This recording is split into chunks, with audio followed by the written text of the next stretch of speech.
What's going on YouTube? So I'm at work and I'm catching up on some game news, and I see this. I was totally blindsided by it. I'm an Unreal 4 engine user, and this is they're showing off,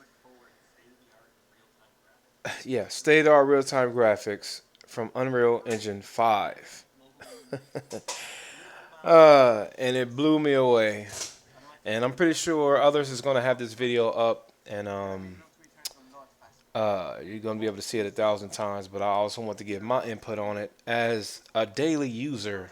You know, somebody from somebody who uses Unreal Engine, solo dev that uses it. What does this mean for people like me? What does this mean for uh, a game developer that's still learning, that's creating stuff and making small games, and eventually on his way to making his own game or joining a team? What does that mean for us? I thought about that when I seen it because it's easy to get on the hype train about graphics and everything else, and believe me, what we finna see and what they're talking about and how they're explaining it is all awesome. But man, uh, and she looks like, I like the character design. And she looks like an anime character too a little bit. So they're gonna be pausing it, and so am I. All right, so look at this, man. This real time lighting, and they're finna explain it. Lumen technology. Look at this, and these mega scanned textures right here. Now I just remade my computer. My old one, whenever I tried to use a mega scan, it would just simply freeze. I actually haven't tried it with the new one, but if this is running on PlayStation 5, my computer is way more powerful than PS5 and Xbox. So like, I am so straight. uh,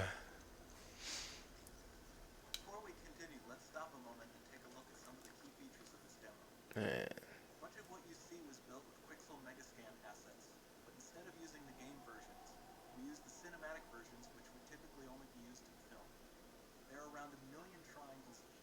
Look at that, man. A million triangles each. I was joking with a friend earlier. That's the whole Mario N64 game right there. Oh, man. Man, look at those rocks, though.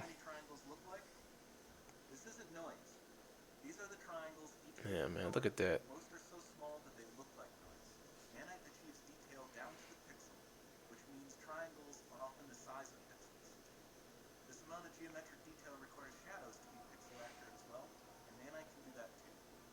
Okay, so let me go back right here, kind of explain these things a little in what is it? I want to say layman's terms, right?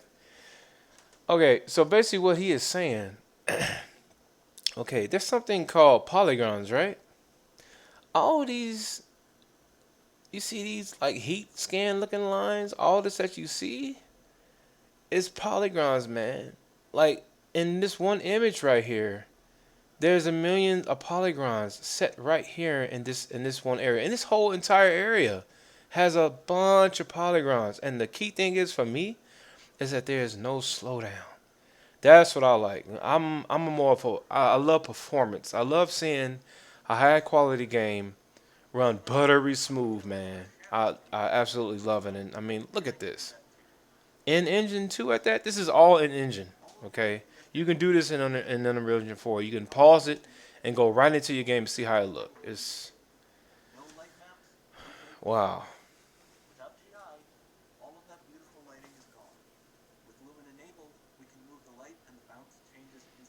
Look at that.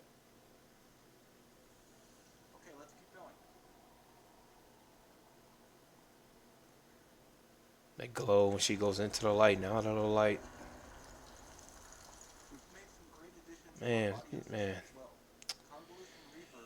See how this light is bouncing off of the coming from the top of the cave, bouncing off all the detail, like the ground and like the little details, like right at the bridge, right there by the little grass piece, how it goes under. Look at that.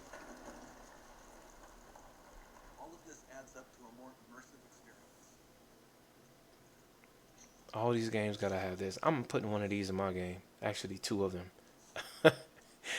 uh, like I did that 100 times in Final Fantasy VII.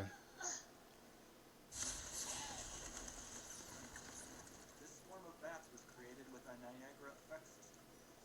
Particles in Niagara can now talk to one another and understand their environment like never before. Hmm. All right, so let me go back to that. All right, so those bats right there, these are not. I can't say they're not polygons, so you can make effects with polygons. But let's just say, for the sake of not knowing completely how this was made, this was made with Niagara. Okay, Niagara is a new style effect system that's in Unreal Engine 4. So they're not using nothing just off the rip. They're not using no polygons or nothing. But the way it's integrated into this, they look real. They don't look like it's a particle system. You know, it looks like something that's an actual bat. And like he just explained here, you can actually use these now directly in the environment to have them be more in sync with what you want them to do while in game in the environment itself, which is really cool. I have to learn how to use Niagara and not the old system. This swarm of bats was created with a Niagara effect system. Particles in Niagara can now talk to one another and understand their environment like never before.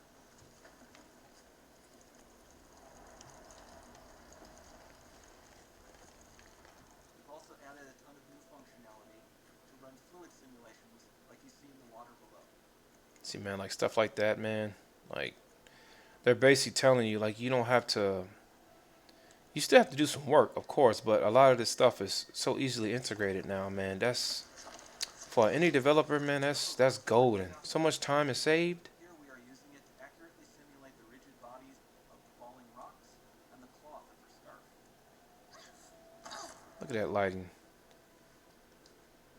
They choose the perfect rocks to show it off to. Excuse me.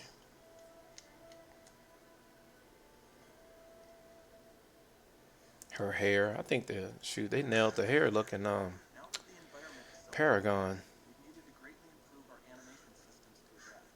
We've added predictive foot placement and motion warping, which dynamically modifies eye gaze and body position to look more natural. Eh. For the character to more realistically interact with the environment, we've added the ability to trigger seamless contextual animation events, like her hand on the door.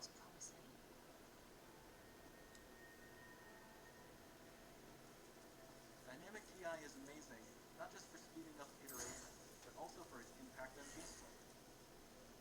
Any light source can move while still having beautiful bounce weight. Dynamic illumination means specular as well, which you can see on all the metal surfaces. Eh. You can even see the Niagara-powered bugs reacting to the light. Man, I was wondering if they ran on Niagara. Man, It only reacts to moving light sources, but also changes in geometry. those bugs are a particle system? Hmm. Remember we mentioned high poly assets? Man, this right here is what got me. From ZBrush and is more than 33 million triangles. Man, No baking of normal maps, no authored LODs. man.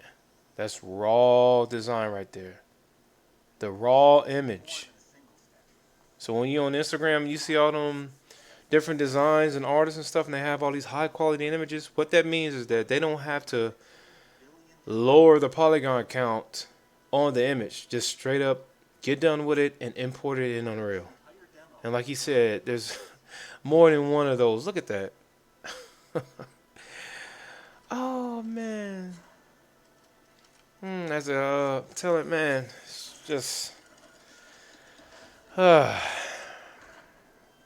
things like polygon counts and stuff like that. You don't have to worry about no more, especially for indie devs. You know, people that don't have huge teams and you trying to make something nice, man. And with Lumen, you have fully dynamic lighting and global illumination. All running Look at on the that PlayStation on 4. all those models.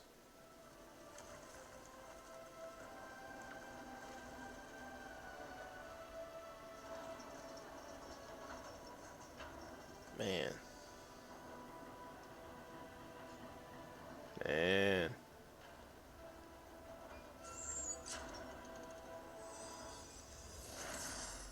Oh, I didn't see that part before. That's cool.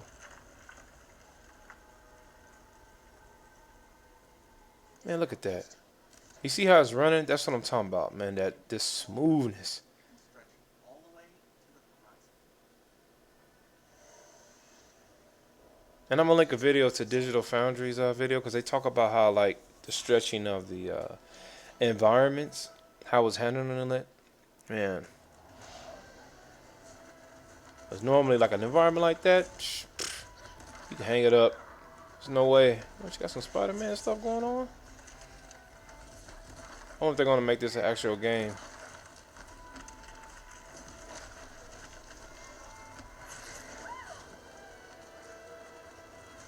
Man,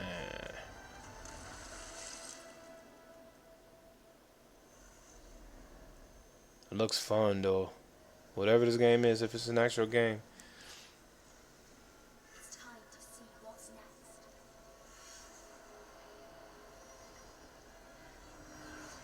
Man, that's cool, man. Man, that's cool.